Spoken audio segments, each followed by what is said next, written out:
só, Bad Me agora virou Mami Me e eu tô aqui com a Nina de volta pra vocês. A gente vai conversar hoje sobre dúvidas de amamentação, dúvidas no geral. Então bora, você que é mamãe de primeira viagem ou você que já é mamãe, quer saber alguma coisinha? Vem aqui que a gente vai estar conversando sobre isso.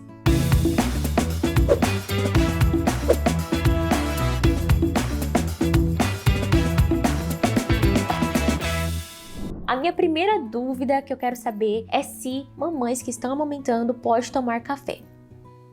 Ótima pergunta. E o café aí, ele é queridinho, né? Muitas mamães gostam, mulheres gostam. E é uma dúvida que muitas mulheres têm. Na gestação, o ideal é que converse com seu obstetra, veja qual o posicionamento dele. Mas, em geral, pode ser consumido na gestação, desde que uma quantidade pequena. 1, 2 xicrinhas de café por dia. Lembrando que a cafeína não tem só no café. Tem na Coca-Cola, tem no chocolate, tem no chamate. Então é tomar cuidado no consumo dessas substâncias, alimentos, chás que contenham a cafeína, tá? E na amamentação não é diferente. Pode tomar? Pode, mas lembrando que o café é um alimento estimulante, ou seja, pode mudar o comportamento do bebê se for consumido em excesso. Então a gente fala de uns 300 mg dia, mais ou menos, que é a quantidade de 1 xicrinha de café, 2 xicrinhas de café por dia. É o suficiente, sem exageros, mas pode sim consumir o seu cafezinho. Então já tá aí, meninas e mamães. Quer tomar seu cafezinho, fala com o seu obstetra, tá bom? Pra tirar todas as suas dúvidas. Mas como ela passou aqui pra vocês verem, 1 xicarazinha, 2 xicarazinhas por dia é o ideal. A minha próxima dúvida é sobre uma coisa que eu tenho pavor, menina. Meu Deus do céu. Ai, meu Deus. Eu sei que tem que fazer a lavagem nasal no bebê. Só que eu tenho uma dúvida. Se essa lavagem é pra ser feita somente quando o bebê tá com o nariz entupido ou tem um certo período, por exemplo, de 1 em 1 semana é legal tá fazendo uma lavagenzinha nasal pra respirar melhor ou não, como é muito pequenininho. O que você acha disso? A lavagem nasal, ela pode ser feita desde os primeiros dias de vida sem problema. É claro que a gente adapta a técnica para a idade do bebê, tá? Bebezinho muito novinho, a gente usa um volume menor de soro, tá? E a lavagem com soro fisiológico nada mais é do que uma maneira de levar um fluxo alto para a saída de secreção do nariz. Então, a gente usa nos momentos em que o bebê está com congestão mesmo, tá? Com o narizinho entupido, né? O que pode ser comum nos primeiros dias, o bebê ter, né, um narizinho mais congestionado, é comum isso acontecer. A lavagem nasal pode ajudar nesses casos, nos casos de ressecamento da mucosa, o bebê fica incomodado. A lavagem nasal também pode ajudar, mas não precisa ser feita necessariamente todos os dias. Ela pode ser feita nesses momentos de maior desconforto. E o ideal também é que consulte o pediatra para que ele possa também te dar as devidas orientações, mas a lavagem nasal é segura e pode ser feita assim desde os primeiros dias de vida. Então tá bom, então tá aí a dúvida já. Agora, uma outra dúvida que eu tenho também é sobre o bebê arrotar. Então, ele sempre que amamentar, sempre que ele terminou ali de comer, a gente tem que colocar eles pra arrotar? Outra dúvida muito comum, né? E tem muitos mitos aí em cima disso. Mas assim, colocar para arrotar é algo que nós precisamos sim fazer depois da amamentação, principalmente nos primeiros meses, tá? Porque a gente está conhecendo o bebê ainda, ele acabou de nascer, né? Pode haver aquela questão do refluxo, então a gente está conhecendo esse bebê, a gente precisa posicionar o bebê numa posição vertical para que a gente facilite a digestão. Então, nesse momento em que a gente coloca o bebê na postura vertical, se ele tiver engolido o ar, ele vai arrotar. Se o bebê não tiver engolido o ar, o bebê não vai arrotar. E tudo bem também. Então, assim, o bebê precisa arrotar? Não, o bebê não precisa arrotar. Se ele não tiver engolido o ar, não tiver ar no estômago, não tem um conteúdo para voltar de ar, então ele não arrota. Mas colocar na posição vertical para o bebê arrotar, para o bebê facilitar a digestão, isso sim, isso precisa fazer, tá bom?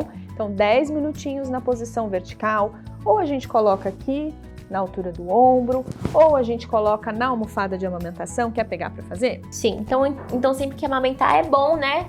Fazer esse teste não, né? Isso. Fazer isso daí, então a gente pega o bebezinho e dá um tempinho ali pra ver se ele vai arrotar. Isso, então arrotar, vai colocar aqui no ombro, né? Isso, aí ele vai ficar com o rostinho virado assim e vai ficar aqui na posição vertical uns 10 minutinhos. Pode ser que arrote, pode ser que não arrote e tá tudo bem. Ou então, na almofada de amamentação, você coloca ele deitadinho assim, apoia o seu cotovelo na posição mais verticalzinha assim, ó. Tá? E a almofada apoiando você, tá bom? ou de frente também. O importante é que o bebê fique na posição vertical, para a gente facilitar a digestão e diminuir o risco desse leitinho voltar. Isso, assim, é bom, porque daí também dá uma digestão, né, pra eles e também se tiver que arrotar, ele já arrota, né? Isso mesmo. Então, ótimo. Outra dúvida que eu tenho, já que a gente tá falando sobre leite, amamentação, colocar pra arrotar, é a parte do refluxo. Então, eu queria saber se é normal o bebê ter um refluxo, porque além de assustar o bebê, isso assusta a gente também, né? Porque o refluxo ele pode vir pela boca, mas ele também pode vir pelo nariz. Então, eu não sei se isso é normal, né, dos bebês, ou se é um indício de que pode ter alguma coisa errada com a criança. O refluxo, né, ele é algo normal no bebezinho que acabou de nascer. Porque todos os sistemas do bebê são muito imaturos. Então, o sistema gastrointestinal, ele também é imaturo. O que acontece? A gente tem uma válvula entre o esôfago, que é o canal que passa o leite e conecta com o estômago, e a gente tem uma válvula entre o esôfago e o estômago. Essa válvula, num adulto, né, que não tem refluxo, por exemplo, ela vai ficar fechada e só vai abrir quando você deglutir o alimento para engolir. No bebezinho imaturo, essa válvula ela abre e fecha aleatoriamente. Então ela vai abrir em momentos que muitas vezes não deveria estar abrindo. E aí pode acontecer do leite voltar. Por isso que depois que a gente amamenta, precisa deixar o bebezinho na posição vertical para facilitar a digestão e ter menos risco desse leite voltar caso essa válvula abra no momento que não deve abrir. Então, assim, é normal o refluxo? Sim, é normal. Existem muitos bebês que a gente chama de vomitador feliz, porque eles vomitam e tá tudo bem, estão felizes, tranquilos, não choram, não sentem dor, ganham peso normalmente e tá tudo certo. Então pode acontecer, um bebê normal pode regurgitar, gorfar, como né, a gente fala, 5, 6 vezes no dia e pode ser absolutamente normal. O que a gente tem que observar é se tem algum outro sintoma associado a esse refluxo, né?